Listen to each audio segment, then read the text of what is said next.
হয়তো তুমি ভুলে গেছো সেই 7টি বছর আগে তুমি আমার জীবনে এসেছিলে আমার ছন্দময় ভালোবাসা হয়ে, আমার হৃদয়ের স্পন্দন হয়ে তুমি মিশে গেছিলা। যদিও তোমাকে আমি দেখতে পাইনি কখনো, তুমি রাশেদের সাথে যেমন সম্পর্কটা ঘনিষ্ঠ করেছো, তুমি আমার জীবনে সেরকম সম্পর্কটা ঘনিষ্ঠ করনি। আমি 7 বছর কষ্ট করেছি, আর রাশেদ, সে তোমাকে প্রথম পরিচয়তেই তোমার সাথে তার সাথে আহ্বান দেখা সাক্ষাৎ হয়ে গেছে।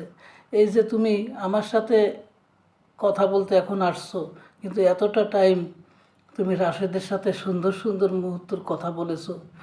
এই দেহ, বুক আমার কষ্টে ফেটে যায় যে আমি কি করেছি, আমি ভালোবেসেছি, আমি দুঃখের সাগরে ভেসেছি।